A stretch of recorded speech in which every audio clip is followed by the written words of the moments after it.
Good afternoon.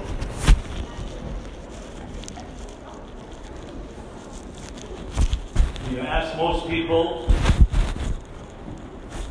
in one word, what is the thing you're looking for most? They'll answer happiness. And the next question, if you ask them, what do you think would make you happy? So they either answer money or certain possessions or certain experiences. I don't know what you would answer, but this is what most people in the world answer when they ask these questions. So obviously, I don't think anyone in this room would say, I want to be happy. But if anyone had a secret formula, they would become very wealthy. The fact is, there is no secret formula, and that's why you have many people that are not happy and they're still seeking and looking for happiness. And the question is there something that someone gave you, a gift, a certain amount of money, that would actually make you happy? The fact is we have to first define what happiness is. And without defining it, it's impossible to acquire it. Now, most people think, and I'd like to see by raising hands how many of you think that happiness is dependent on our wiring. Some of us are born happy, and some are simply not. How many of you think that? One person in the whole room? Okay, fine. I see. Okay, most don't. Or you didn't even hear what I asked, I'm not sure. Well, obviously a topic like this requires more than a half hour or 40 minutes, but I'll try to sum up the next half hour, something that I think could be not just tremendously valuable, but invaluable to every one of us, because it touches on the core of what life is. We all know a happy life is a better life than an unhappy one. And even some of us who may be depressed or feel down and don't feel happy, know to be happy is a gift. And you'd be surprised to know that from a Torah and Siddish perspective, there are actually not just insights, but also tools and methods that can be employed. That everyone here, no matter what age, no matter what disposition, no matter what background, can actually use these tools, develop them, to become a happier person. That's what I'm going to address. So let's first begin with the question of the wiring. Are some of us more happier personalities, and some not? The answer is no, absolutely not. And here's the best proof. You probably have little kids, little babies at home. If you don't, check out a cousin or a nephew or niece or anyone. Tell me if you've ever seen a newborn child in the first 2 years of their life, 2-3 years, depressed or unhappy. I'm not talking about in pain and may have stubbed a toe or maybe hungry or maybe need a doctor, God forbid, or something like that. I'm talking about overall. Children, by nature, are jovial. They climb around. They're constantly upbeat. Yeah, they get into fights, but they get out of fights within seconds. And they are naturally happy creatures. And believe it or not, all of you were once that age. And so was I. So all of us began our lives with a positive and happy and even celebrating this joyful. The question is, what happens that makes some people maintain that through their lives and others don't? So clearly something must have changed. Now we also add into the equation the mitzvah. There's a mitzvah in the Torah to be happy. Ivdu es Hashem b'simcha. You should always be happy. You know, that he started one of the foundations of Chassidus, Baal Shem Tov, and the Rabbeim is simcha. To do things with simcha. So here comes the Klux Kash. Simple question. What happens if I'm not in the mood? It's one thing you tell somebody give tzedakah, even if you're not in the mood. Light candles, even if you're not in the mood. But a mood can be controlled. Simcha, joy, is an attitude. If I'm not joyous, how can you command me to be joyous? So the mere fact that the Torah does command us means that's in our control, and means we can access it naturally. That's the key thing to remember. That happiness is not a discussion, is not about an action, it's about a state of being. It's about who you are, not what you do. That's why you find very interesting phenomena. You find people who are impoverished, God forbid, have a lot of challenges in life, and yet they are naturally happy. You have other people who have everything in life. Literally, all the wealth, all the acquisitions, anything they want, they can get, and they're miserable. That clearly tells you it has nothing to do with what you have. It has to do with who you are. I'm going to elaborate on this, but I want to share with you. A number of years ago, I was in Lima, Peru, at a conference. It was actually on happiness. And there were two speakers. There was a secular psychologist from Lima, from Peru, and myself. He presented the secular view, psychological view, and I presented the Torah view, Chassidus view. What I said, I'll be sharing with you in this few words. But I want to tell you two things I learned from him.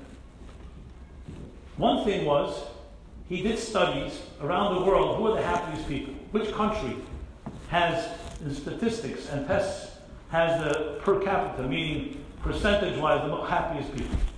And he discovered the country called Holland. Holland. Anybody from Holland? You? Okay, Holland.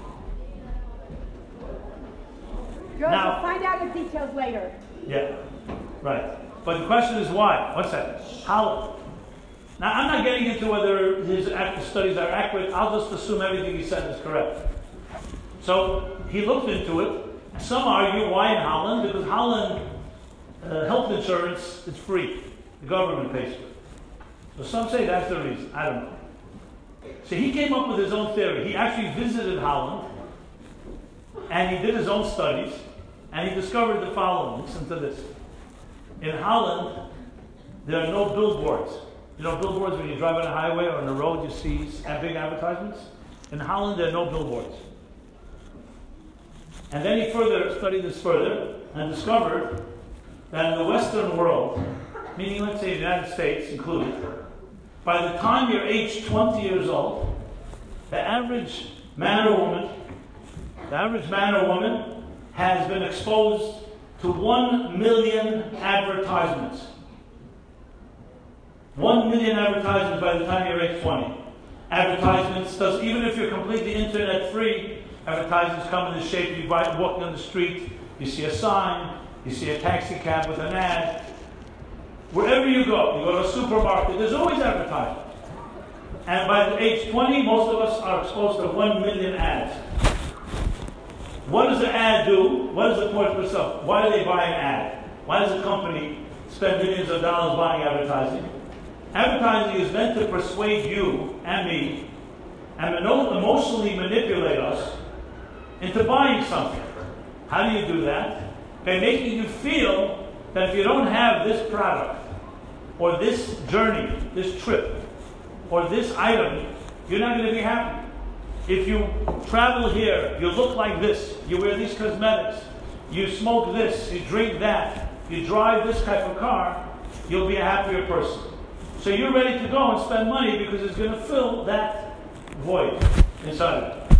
Or, the second half of advertising is on the other side. It will avoid pain. Take this, it'll get rid of a headache. Take that, will get rid of heartburn. So it's either giving you pleasure and happiness, or avoiding unhappiness and pain. In Holland, because they don't have all these billboards, they're not exposed quite as much. So when you're exposed to 1 million advertisements, there's no way you're going to buy 1 million products. So what happens? Unconsciously, you start developing a sense of inadequacy. I don't have this, I don't have that, look at all these things out in the world that I'm missing out on. And this one has it, and that one has it. In Holland, they don't quite have that type of exposure. So of course, when you see everything, you go to a candy store, you can't buy everything, it's going to make you unhappy. If you never saw the candy store in the first place, you wouldn't know all these options exist. One point. Second point he made was that when you give somebody, let's say someone came over to you and gave you a gift now of $1,000. I think everybody here would be happy for the moment. Now, let's say, God forbid, you lost $4,000. So the question is the pain of losing $4,000 equal to the happiness of gaining $1,000? I'm sorry, not $4,000. $1,000 lost, $1,000 gained. The answer is no. You need to make $4,000 to compensate for the pain of losing $1,000. Because we naturally, our sense of entitlement, we feel we deserve it. So when we get $1,000, fine, I'm happy. When you lose $1,000, it's much more painful than gaining $1,000. These are the two things that I learned from him. But more importantly, I discovered these are actually from the Torah itself. So what do we learn from it? And what's the key to remember? The key thing to happiness is to realize that it has absolutely nothing to do with what you own, with what you have, with what you gain, with money, with anything. Happiness is a state of being. It's who you are. What you feel. The confidence of your own personal life. A person with self-esteem is a naturally happy person. A person without it is going to naturally be unhappy because they're constantly going to be looking and searching, where can I find happiness? I can't find it inside of me because I don't feel good about myself. So you look. Maybe if I buy this, maybe if I look like that, maybe if I'm going to be like my friend, or maybe I'll be like a stranger. You're always going to be looking elsewhere. So let me go back to what I said. We're all born naturally happy creatures, happy children. So what happens? What happens to a child that's climbing around and playing around and very joyful and very easy to please, is not bitter, is not critical, is not angry? You see that in children? You ever see young children, bitter, angry, critical? If for a moment they have a tantrum or something, again, it's all momentary. But that's not their personality. So what happened? The answer is we're exposed to adults that are negative. And negativity rubs off on us. And an impressionable child will see in their parents' home, or in their schools, or any other adults they're exposed to, negativity, you start thinking that's the way to be. Just a few weeks ago, I had a family come to see me in this neighborhood. And it was two parents, and their few children. And they had a big mess. The children were already, by this time, young adults in their early 20s. And they were having a lot of difficulty. Some of them didn't speak to each other. There was a lot of anger. Not relevant, all the details. As soon as they walked in, they sat down, I right away felt the vibe, without making any assumptions, but just my sense of it. Both parents were very critical people of everything.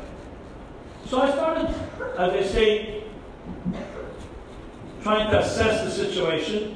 You go through the usual suspects.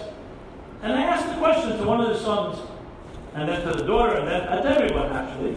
I said, what was it like in your home growing up? What was an average dinner like, sitting dinner with the family? What was it like? And immediately he said, critique. My parents criticized everybody. They criticized my teacher, they criticized our neighbors, they criticized everything they did. Always critique. I said, did you ever hear anything positive from them? Obviously, yes, I heard positive things. But he asked me, the dominating memory that I remember was critique. And I said, what about you today? Are you that way? Yeah. I've become a very critical person. I know where I learned it from. Went around the table, and everyone had a different version of it. The parents, obviously, were very defensive. They said, yeah, from time to time we may have criticized, but because we're very smart people and very discerning, so we have a lot to say that's critical. I'm not going to get into whether they're self-aware or they're not self-aware. But the lesson is very straightforward.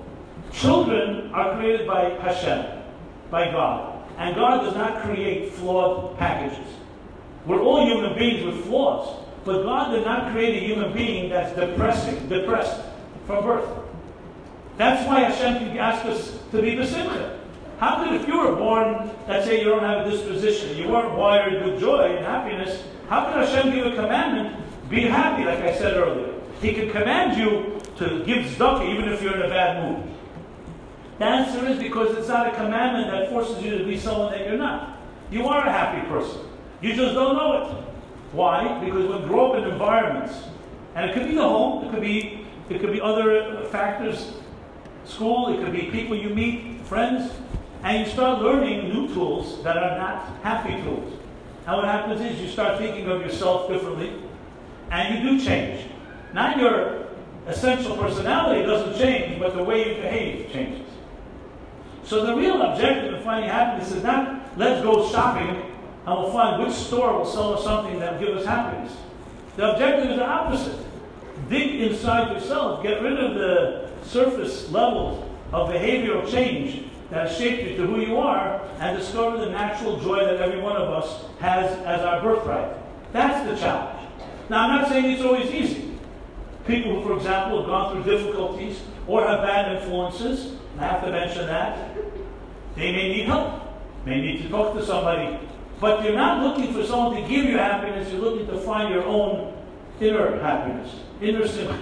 You look at every tzepel, every note that ever wrote to anybody. And I've seen thousands of them who complain. I feel down, I feel depressed, I feel no hope, not confident, I had a tragedy, a suffering. Always, the Rebbe has a common thread in his answers. He never goes and says, tell me more about your problems. He says, you have the ability to rise above it, to be stronger, and to find happiness. Now you think for a moment, one second, wouldn't the compassionate thing be first to listen to someone's tzaras, someone's difficulties, you're compassionate, you're empathetic, sensitive, and then you try to give them strength. No, the Rebbe right away would say, you can deal with it. You have to look bigger picture. And the answer is very straightforward. That's what a Rebbe is for. That's what Torah is for. A Rebbe is not here to be, since you're depressed, I'll also be depressed with you. The Rebbe is looking at us and looks at a human being, who they are, not who you think you are. Nobody really knows who we really are. We are who we think we are. You ask most people, who are you? They give you their business card. That's what you do. Someone says to you, who are you? And you'll say, I'm a Bais Rivkah student. That's not who you are. That's what you do. It may be wonderful, but it's not who you are. Who you are is a neshama, a chelik elokam al mamish, created with Selim Elokim, and the list goes on. You can do a whole bunch of them. It's what you really are. But we have trained ourselves to think of ourselves what we think we are. You look in the mirror, that's who I am. The Rebbe, with the eyes of a Rebbe, tells you who you are, not who you think you are. I'll share two stories that capture this. Chassid, Shliach of the Frierdiker Rebbe back in the 40s, was named Rabbi Moshe Hecht, Olav Shalom, sent to New Haven, Connecticut. He had a school, he had a shlichus there, a Larov. He writes a letter to the Rebbe, not sure what year it was, and starts, the headline of the letter is Hatzileni. You know what Hatzileni means? Hatzolah. Save my life. That's how he writes to the Rebbe, save me. He was in serious debt. He owed a lot of money. He had other problems in the community, there was fights. Bunch of tzaras there. He writes to the Rebbe, Hatzileni, like a call to Hatzolah. Save me. Send somebody that can save me. Here's the Rebbe's response.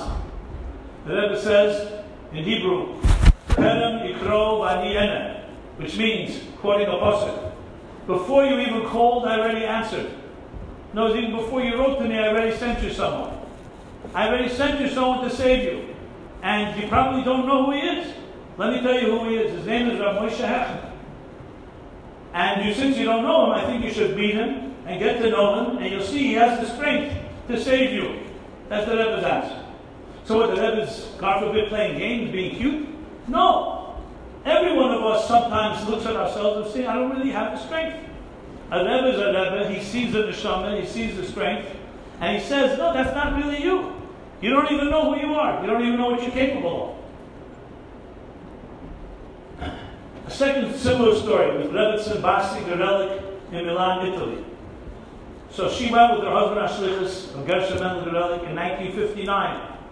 One of the first shluchim the Rebbe spoke about Fabrenin, the big thing. They come on Shlichus, and obviously by the Rebbe Shlichus, his husband and wife are equal partners. The Rav did what he had to do, and she was giving shiurim, meeting people, etc. Now she was trying to reach more and more people, and once she found out that in Italy's borders are Switzerland, so there's a city around 2 miles away, 2 hours drive from Milan, Lugano, and there was a lot of affluent women, successful and influential Jewish women, and she wanted to get in with them. So finally she secured an invitation to go and give a shiur there. They were going to check her out. And she decided to give a shiur in Tanya. She prepared. I checked the story with her directly because she told it to one of the kinnusim, and I was taken by it. And so she went to this shiur. She gave the shiur. Unfortunately, in her mind, she felt that she failed. She wasn't successful. So she says her whole drive back for 2 hours she was crying and preparing a letter in her mind that she's going to write to the Rebbe that she can't do this. She felt she failed, that she didn't really get to them. They didn't, she didn't really do a good job. She writes a letter to the Rebbe that she's not quitting. She'll be a good wife. She'll take care of her husband. She'll help him. But she can't give shiurim. She can't be a leader, etc. like that. The Rebbe writes her back a letter. I have the letter in English. If anybody wants it, I'll be happy to make it available. 1-page letter. At the next to last paragraph, the Rebbe writes, paraphrasing, I read what you said that you don't feel that you can't do this any longer. This is the Rebbe's words.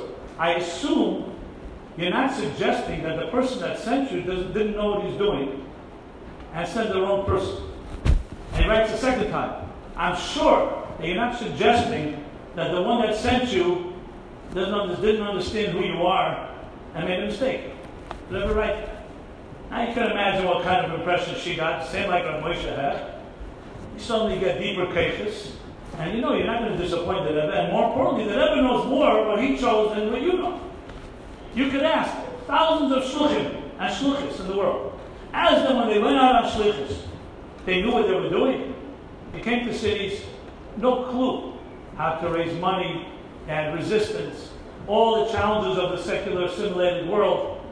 But what was the one thing that drives everybody? I'm not myself. I'm going with the Rebbe. The Rebbe is my Mishaleach. He has the strength. He told me I can do it, and I'm not going to disappoint him. Really, it's that, and that instills a person's confidence, and confidence leads to happiness. When you don't have that strong foundation, obviously that anything that comes your way, any challenge, becomes overwhelming. It's in their head. It's in your head, absolutely. In warfare, and the Rebbe uses the mashal in all the tzivus Hashem sichos, commander-in-chief. The Davish is a commander-in-chief. What's a commander-in-chief in an army, in a military? He's absolute conviction that we can win all the time. So when you're fighting a battle, you're a soldier. Sometimes it works, then everybody's happy. But sometimes you lose a battle. Sometimes there's a setback. So what do most people who are not really strong say? You know what? I'm out of here. They retreat, they resign, they quit. What does the commander-in-chief do? The commander-in-chief says there's no quitting. If we can't go this way, we'll go that way. If we can't go Arunta, we'll go Lechatchil or whatever. A commander-in-chief is an unwavering leader that has absolute confidence and cannot afford to say, we can't do it. That's the key. And when you have that confidence, that brings natural happiness. So yes, there are many things in life. I'm sure many of you can say, well, you know what? I've had a difficult life. I don't have the benefits and the blessings that other people have. That's not the secret to happiness, not having things. God should bless everybody. Torah, Ashira's wealth is a blessing. But you'll see people who may not have much, but they're extremely happy people. And there are people who have everything and they're miserable. I know a hedge fund manager. A hedge fund is I don't know exactly, but something about hedging bets, the money. A lot of very wealthy people invest in hedge funds. And his clients are all nothing less than $1 billion worth. Billion, not a million. And he told me, he was on to one of my classes, I spoke about this topic, happiness, and he said to me, 100% right, I can testify. Of the hundreds of clients I have, the more money they have, the more miserable they are. I said, absolutely? He says, yes. I said, why? He said, because money has nothing to do with happiness. It's the illusion that you can buy anything, I'll be a happier person. No, it gives you a good rush. It's like a lot of sugar. You'll feel high, you'll feel good for the moment. Happiness is a domain that's from within us, not from outside us. And it comes straight from that inner conflict. The Alter Rebbe in Tanya dedicates a whole bunch of chapters on Simcha and its antithesis, Atzvus, depression or sadness or anxiety. Anxiety is a better word. And he says a very simple mashal right in the beginning, chapter 26 in Tanya. He says, imagine two people wrestling with each other. Wrestling. And they both are equally strong, but one of them is sad. One of them is depressed. One of them feels unhappy. Who's going to win this wrestle? Not the stronger one, the one that is most secure and confident. Because if you feel weak, if you feel, I can't do it, then that itself weakens you. When I was a camper in camp many, many years ago, just to use an example, tell you one of my childhood sins. So here it is. I was in camp. First day in camp, you get to know the other campers. And there was one guy that rubbed everybody the wrong way. He was like this arrogant little twerp. And everybody immediately disliked him. He was like bragging, one of these type of guys. And he knew how to play chess. And actually, he won some awards. And he was like in his school, in his city, he was a good child chess champion. Anyway, I decided, I had my own little brash side to me. So I said, you know what, I want to put him in his place. So I spread like a little rumor in the bunk that I'm a great chess player. But I don't even want to play with this guy because I don't want to humiliate him. And he's heard that message. He said, you play chess? I said, from time to time, I play decently, but trust me, he was a lot better than me. I saw him playing. But he was convinced that I'm really good. So they said, will you play me? I said, no, I don't want to. He says, why? I said, look, let's be honest. I don't want to humiliate you, etc. The more you heard that, the more you wanted to play me. And I basically completely manipulated him. I psyched him out, and he thought I was beyond excellent. Finally, I agreed. Remember, after lunch, everybody got together. Everybody knew what was going on, except him. We started the game. He makes a few moves. I make a few moves. The early moves are easy. Then we get a little more into the thick of the game. And I made a move. Frankly, I don't know where, probably it was a bad move, but I made it. And he thought I was so good, he started saying, I never saw that move before. He didn't know why. But he says, I said, so he started thinking, he had 10 minutes, time limit, and he read so much into my move that he started making all kinds of mistakes. And within a few moves, I won. Simply because he thought I was better than him.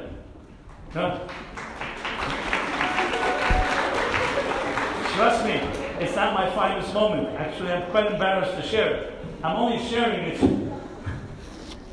I'd like that applause. Great confidence, yes. No, my confidence and happiness is not built on that story, trust me. But I learned from it what I just said. Psychological. If you think you're a winner, you become a winner.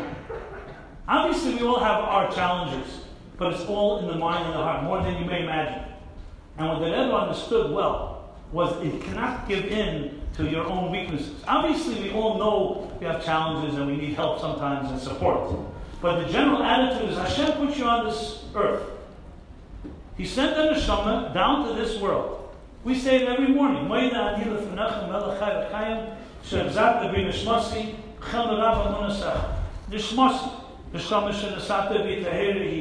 God gave you a soul and sent you here, chose you. How could that not be a source of confidence and happiness? You have the greatest vote of confidence, not from anyone, God Himself. And the Rebbe repeats this many, many times. And then we have the schus, the additional schus, that we have a Rebbe. And we have Chassidus. And the Rebbe chose you to be in this school, chose you to know what your mission in this world is. By the Rebbe, when you have those two elements, then you have all the reason to be confident and happy. So then why are we not? Because we get distracted.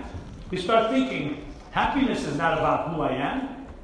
Happiness is about what I have, what I look like. It starts becoming very superficial. And we forget that it's right here, right inside of you. So the real work to be a happy person actually is just uncovering what you already have. It's your birthright. And it's reclaiming that's what we were when we were younger, before we've been shaped and affected by others. And thank God we have paid the Chassidus, the Rebbe, to give us that reinforcement and that confidence. So to put it in simple terms, like love. Love is not an action. Love is a noun. It's not a verb, it's a noun. It's a state of being. A loving person is loving even when you're asleep. Sometimes you're acting on it, sometimes not. The same thing with happiness and with confidence, happiness. A happy person is a state of being. You're always happy. There are times when there's a challenging situation. God forbid, something happens that's negative. So then it doesn't express itself in dancing and celebrating, but it doesn't shake the core person who you are. So it's not about actions, and it's not about acquisitions and about commodities and owning things. It's about who you are. And when you're able to reconnect to that place, that's where we find the reservoir of true happy people. And you'll see it across the board. You look at really happy people that are always happy, fundamentally happy, you'll see because they are connected and they have that sense of purpose. And know that I am here for a reason. I was chosen to be here. Everything else is secondary. Yes, sometimes things work the way we want it to work, sometimes it doesn't. But it doesn't shake the inner core of our happy center and our confidence center. Abraham should bless all of you and all of us. We should only have pei v'nigla v'nigla. We should only have good reasons to be happy and celebrate. But always know, even though there's sometimes a setback, that does not make you a less happy person. It just means you need to dig deeper to find that inner joy and inner simcha.